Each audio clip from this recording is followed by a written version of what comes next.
Kate, what are you doing here, Kate? I'm hosting the show. What are you doing here? I'm hosting the show. Well, what is the show? The Idtv, Identity Television. Well, if you're here to host the show, then what do you have to show for it? I got a rock and jazz band coming in later. Well, I'm going to show you how to cook cheap and tasty meals on a low budget. Wait, there's gonna be food? Oh, we can so do this together. Cool, so this show's all about how to live smart and live well during these tough times. Awesome, I wanna see that. Idtv coming up next. Whoa! Okay, are we recording? We're ready? Okay, go!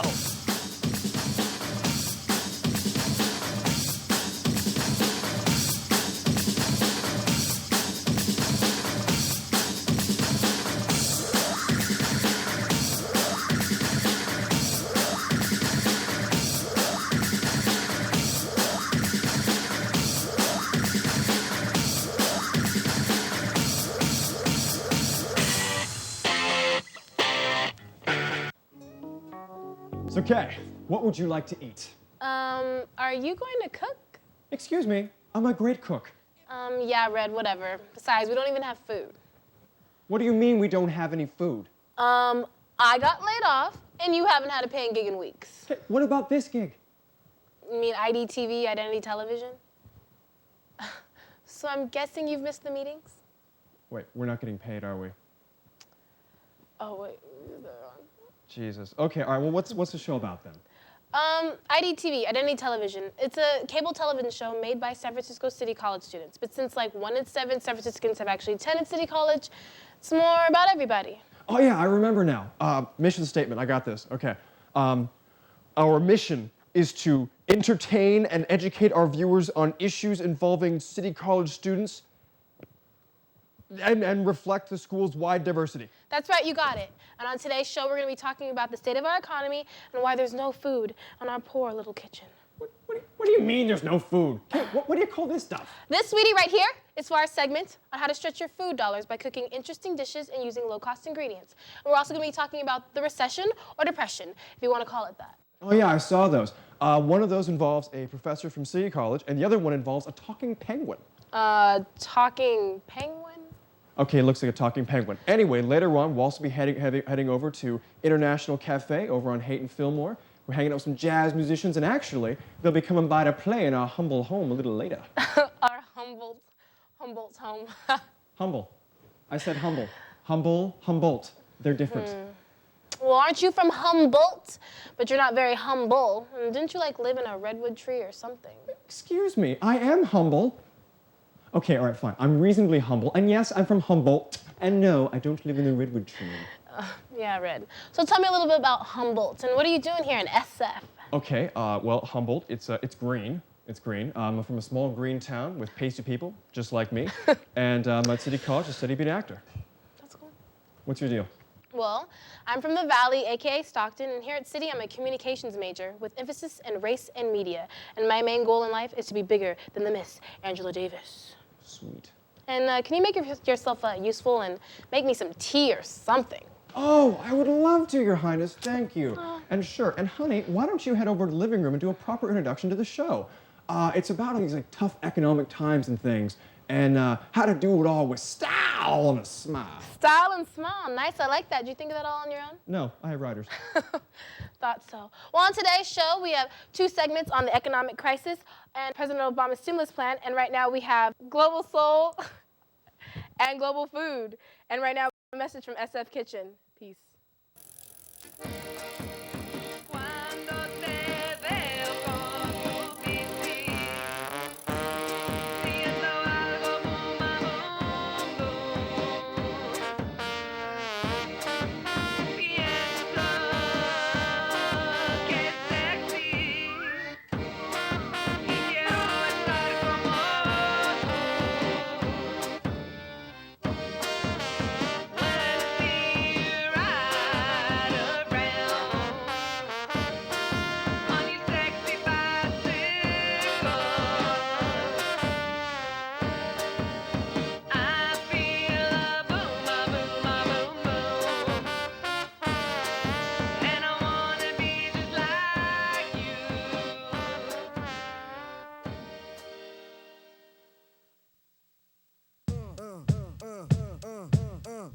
Affording life. Are you finding it hard to stay focused on your educational goals when money seems so hard to come by?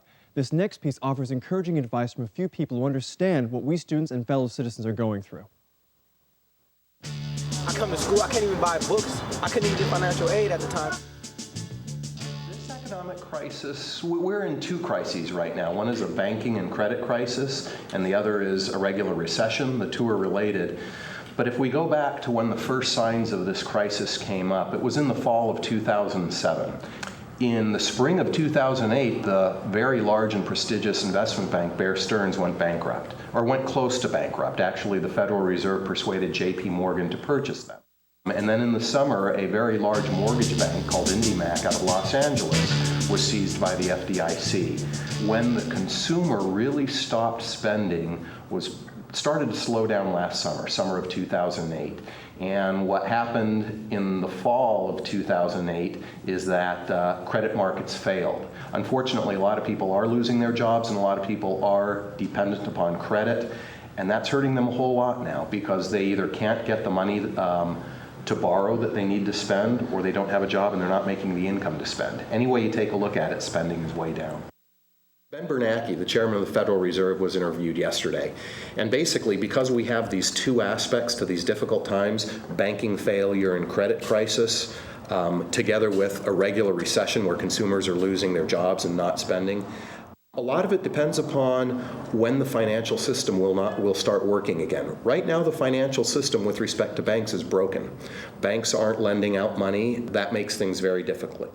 To the extent that we can prop up banks, try to figure out to let the little ones go that are going to go bankrupt to save the big ones, and we can start to make the financial system start to work, we could in fact start recovering by the end of this year or the beginning of 2010. I take the bus. Yeah, I take the bus. I have a car, but I try not to use it. Well, honestly, there's no way you can't afford it. You just gotta be careful. Everything you spend your money on. I do a lot of walking instead of driving. It's like, oh, I can save my money. I can put my money towards this. I gotta scrape up money to get to the BART station, and at that, it's $10 a day for BART. I guarantee, I would say like a good 70% of every student at every school is struggling right now, as far as education and finances. I do a lot of leftovers instead of eating out. I don't really spend any money anymore. I don't go out to eat. Trying to stay home more, not going out, just that stuff, eating, just getting groceries instead of going out eating every night. I have an apartment and I find myself wondering, oh my God, am I going to be able to make all my ends meet, pay all these bills, still keep my place? It's kind of hard to say if I'm spending less or if I'm just giving more, I don't know. I have a lot of friends that are in construction and they're just absolutely moving back with their parents and not even able to really afford eating. And I remember sleeping on the futon. I remember eating a lot of top ramen. I remember eating oatmeal because it would go and last a little bit longer in that stomach. So I remember how all that played out. But I do believe that it was worth it in the long run. And I do believe that just sticking with school, as tough as it can be sometimes, sticking with school, staying focused on your agenda is always the best way, even in this economic climate. Absolutely. Much solace to you that prices are down. You have to start budgeting. You need to remain optimistic and stay in the job market, continue to get out there and network, and really, really cut down on spending.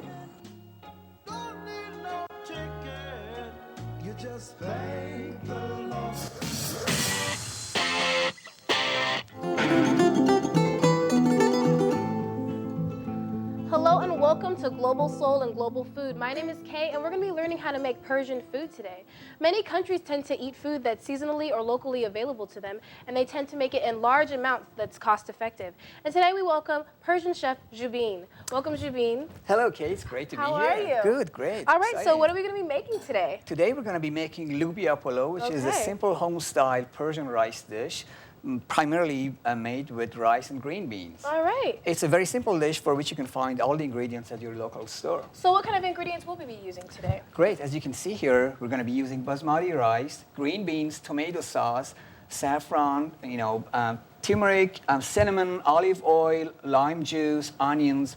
And you don't really have to use meat with this dish. It will just taste as good. But today we're going to be using some meat substitute. So that's great for you vegetarians out here. We don't always have to use meat. Great. I'm a vegetarian myself. So All can right. you chop me an onion? Sure, I can cut an onion. What do you think? I'm made of Jell-O? Great. Thanks very much. So while you get started with that, let me just show what we've got here. We've got some pre-soaked rice here that we have let in the water for about an hour or two with 1 teaspoon of salt.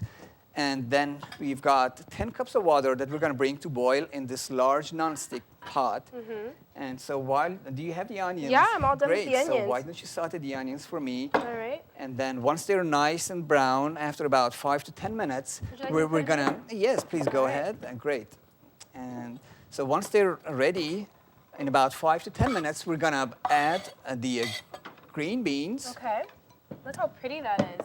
Great, and then we're going to add the meat substitute here. This is half cooked, so it doesn't really need to be cooked much. And then we're going to add the tomato sauce. This is 16 ounces of unsalted tomato sauce. Okay. Very healthy dish. Exactly, very colorful too. So we're going to be adding turmeric. We're going to be adding all the spices here that we've got. Please stir slowly and gently for about 5 to 10 minutes. We're going to be adding the lime juice. It looks so pretty. Salt and pepper.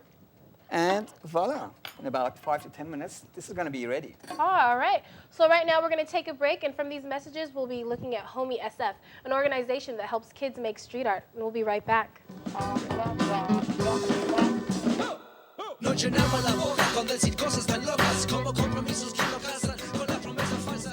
Homie is a non-profit organization that serves at low-income Latina youth in the San Francisco Mission District. It is mainly run by community organizers and former gang members who work together to prevent violence. Since 1999, Homie has created publications, implemented educational programs, hosted numerous art workshops, and painted murals. Homie has developed community programs such as Homie Schooling Homies and Native Graphics. Homie Schooling Homies is an educational outreach program that organizes workshops that raise conscious awareness about political, cultural, and historical issues in our communities. Native Graphics pursue a path of self-sufficiency by teaching art skills to the youth, such as airbrush, silk screening, image designing, and stenciling. To know more information about Homies, please visit our website, www.homiesf.org. And welcome back. We got some good things cooking in this kitchen, and I'm so excited to try this. So, Jabeen, is it ready yet? Great. Look at this. This is the moment we've been waiting for. Oh my God, Look it at looks this. so good. It is ready. I can smell it. It's just like Great. so like, So in the meantime, I've heated 2 tablespoons of oil in a large non-stick pot, and then I've added layers of rice and bean sauce one after another, and then I added a 1/4 cup of water and made a cone shape out of it all and poked a few holes to let the steam come through the rice and cook the rice gently and nicely. So look at this, Kay. Why don't you have some of this and tell me what you think? It smells so good and it looks so good. I can't wait to try it. Enjoy it. I'm gonna serve myself some of this too. I'm gonna try Looks this. delicious. It is so good. Really good. It is a healthy I'm dish. enjoying it. It's really good. So you can try this with like wine or a salad. Exactly. Your favorite drink, you know, salad goes very well with this. You can have yogurt on the side with this. And as I said in the beginning of the show, we haven't used meat in this recipe and it still tastes great. All right. So it looks great, it tastes great, and it smells great. And thank you so much for joining us at Global Soul and Global Food. My name is Kay, and this was Jabeen, and thank you. Have a good day. Peace.